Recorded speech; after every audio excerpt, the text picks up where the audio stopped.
My name is Julie Fei-Fan Balzer, and today I'm going to get crafty with my friend Jenn Mason. We're going to show you how to make a screen which you can decorate anything at all with.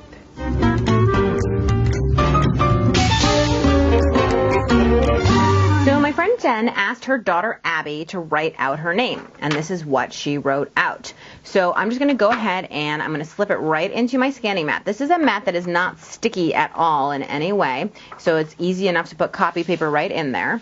And then I'm going to go ahead, open my dust cover, holding my mat right up front. I'm going to double bump it in there. I'm going to press the load button.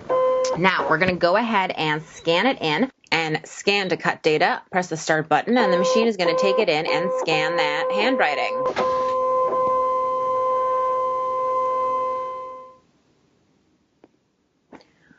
Once it appears on the screen, I'm ready to choose the type of scan that I want. And I want to choose a second option where it scans on both sides of the line, like that. I'm going to go ahead and drag in the red arrow so it doesn't catch, for instance, the bottom of the page. The other thing is I can see that it's not really capturing the dot on the I. So how I can adjust that or address it is if I click on this little slider and go ahead and choose delete size. Now I'm going to delete the little area around there that the machine is giving it, the margin for error, and that's so it doesn't pick up stray dust and stuff, but that's not dust. That's actually something I want. And if I zoom in, you can see now it's caught everything perfectly. So once that's good, I'm going to go ahead and hit OK. When everything's OK, you hit OK, and then I'm going to save it, and I have the choice of saving it either into the machine or to USB, and I'm going to save it right into the machine. It's going to tell me exactly what it's saving it as, number 46. Thank you very much. So I'm ready to go home. Hit OK to delete all patterns, and I'm ready to choose my pattern. Now, I know that we saved it, so it must be under Save Data, and I know that we saved it into the machine, so I'm going to go ahead and choose that machine button, and then I can scroll through what I have until I come across it. There it is, right there, Abby. I'm going to say OK. Now, this is actually made up of several little parts right now, so what I'm going to do is I'm going to go into the editing panel, and I'm going to select all, which is right there, hit OK. I'm going to unify it, which is this red box around the two shapes. It's going to ask me if it's okay to do this, and I'm going to say absolutely, that's what I want. So I'm going to hit OK right there, and now this is unified, and I can move the entire thing, resize the whole thing, rotate it however I want. But the next thing I have to do is I need to load the material that we're cutting into the machine and scan it so that I can perfectly place this. So with all of the heat transfer material, you want to cut it face side down with the adhesive side up and the transfer sheet down. Now that doesn't make any sense, especially looking at this silver piece. It's very hard to tell because it's silver on both sides. So I have this piece of colored just to make it a little easier to understand, right? That this side that is up, this is the colored side. But there also happens to be, if I could peel away right here, which if I've got a sharp enough nail, I will. And if I don't have a sharp enough nail, then you'll have to just believe me and trust me, which is a much harder endeavor, I understand. But if I can, maybe, come on, we can do it. Yes, we can. There we go. Okay, so you can see, okay, that actually this is just a clear transfer sheet. It's sticky, okay? And what I want is I want to only cut through this heat transfer material. So to do that, I need it to be down, meaning the transfer sheet down against it, and the heat material to be up. So anything you cut, you want to be backwards, except of course for what we're cutting because we want it to be frontwards, but I'll explain that in a minute. So again, I'm putting the shiny or the side that has the transfer sheet down, and I'm going to go ahead and just push that onto my mat, put it on there. I'm going to open my dust cover. I'm going to go ahead and load this in. So now I'm ready to scan this in to make sure that I can place that Abby perfectly in the center of my heat applied material.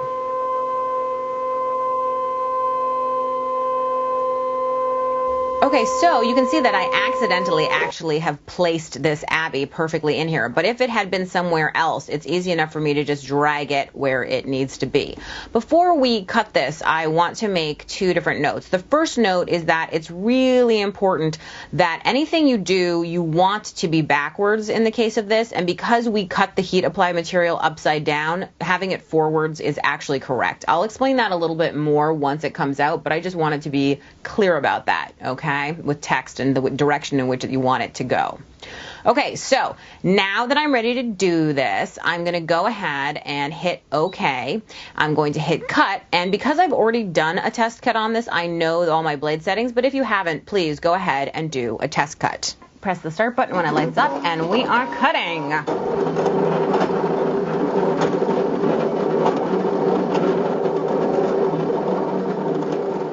Once it's done cutting, I'm going to go ahead and unload the mat, close my dust cover, and peel it off. Now the next step in this process is something that is called weeding. And by the way, notice, because again I calibrated this to only cut out the heat applied material and not the other part, there's nothing left on the mat, right? That's good. That's what I want. So weeding is when you take out the part that you don't want. And the part that I don't want is actually the scripty part, actual writing that she did. So it's always hardest to get it started. You just got to get a fingernail under there. So you got to just find a point. Just keep bending, increasing it. You can't really hurt it until you find that place. You could also use tweezers, are a little bit easier if you don't have fingernails. Ah, I got it. And again, notice, can you see how that, if I can get it to catch the light, can you see how that is still a solid transfer sheet there, and I'm just weeding out the part that I don't want. Now, what is the advantage of this transfer sheet? I know I keep talking about it and talking about it, and you're wondering, Julie, what are you just talking and talking about? Well, you guys, I would love to tell you.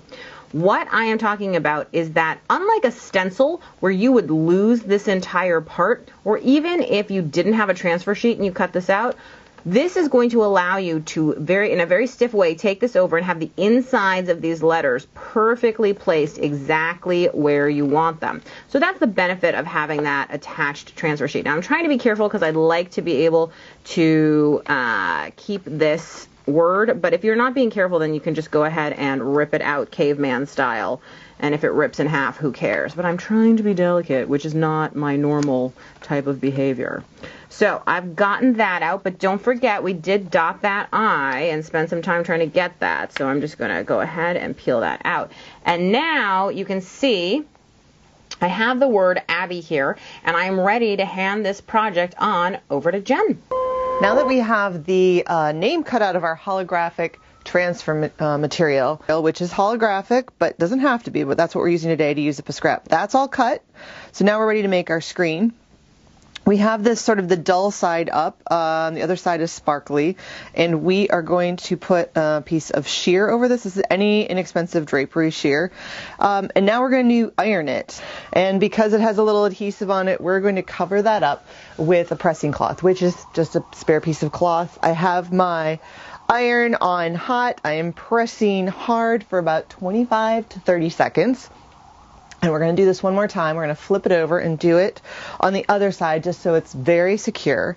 And we're going to see, and that pulls back a little bit because there's just a tiny little bit of adhesive because this is on that drapery sheer which has little holes. Normally you'd be doing this on a t-shirt, you'd be transferring something on there and you'd really want it to stick. So that's one of the good reasons to use our pressing cloth. Again, I'm going to go over this for 25 to 30 seconds more. And then we have our piece ready for screen printing. Now we just have a few more steps on our piece of heat transfer material and then we're ready to print. So because neatness counts sometimes, and today I feel like letting it count, I'm just going to trim off the edge of the sheer around my piece. And then I'm going to do one more thing, which is not essential, but I like to do it, and that is to tape around the edges. But before I do that, this heat transfer material has a removable backing, and that's what turns it into a screen. So we just want to pull that extra sheet off, and now I have a printing screen, a sparkly printing screen. So now I can actually see through that that organza or draper material, whatever you decided to use. Now, to make it a little stiffer and to give myself a little bit of extra space for printing, I'm just going to tape a little bit of heavy-duty tape. Any kind of packing tape you have will work. It does not matter. It does not have to have a pattern on it. You can use gray stuff, black stuff, whatever you've got handy. And just doing this around the edge gives me a little bit of a border, a little bit more room so my paint, when I'm printing, doesn't get on the surface on the outside edges, because we want this to be nice. All right, my last piece, always the most difficult piece, is the last one. All right, so now I have my screen all ready, and today I want to print this onto a pencil case. Now, you can print this onto a piece of paper, in an art journal, on a canvas, on a t-shirt, anything you want. I have a pencil case today. And because I don't want to bleed through, and anything you print on, you want to probably put something between it and another layer. So in a t-shirt, you'd put it between the front and back of a t-shirt. I just used a piece of inexpensive cardboard that came in a piece of packaging. You could even use like a cereal box, no problem. So I have put that in here. So now when I print, it's not going to bleed through and ruin it. And then I have to decide where exactly I want to put Abby's name. And I could put it on this side or I could put it on this side. But I think I'm going to run into maybe a little problem. I could have a struggle around the zipper and the sort of seam allowance in the zipper. So I'm going to do it this way. And nicely, because I put that cardboard in there, I also am not going to hit that bump there. And I just need to place this where I want it. I don't want it too near the edge because there's a little seam allowance in there too, and I'd hit that bump, and there would probably be a skip in my printmaking. And a little hint, when you're doing something like this, if you can think of, sometimes you don't get the paint just right, and you need to do another one. If you can think about a way, like I could really layer this over and over and over and actually use her name as a decorative sort of treatment, so that, you know, there's always opportunities to fix mistakes. But this is a pretty forgiving little fun project. So you don't have to worry too much about it. But I don't ever do a print, have a bad print, and say, that's it, it's gone, it's done. I just kind of think of new ideas for making it fantastic. So I have put a little bit of screen printing ink. You can use any thick, heavy body paint. You want thick paint because thin paint will bleed underneath. Because this isn't real, this is drapery fabric I'm not using real screen printing fabric. It's not as tightly woven as it would be that, but it's perfect for what we're doing today.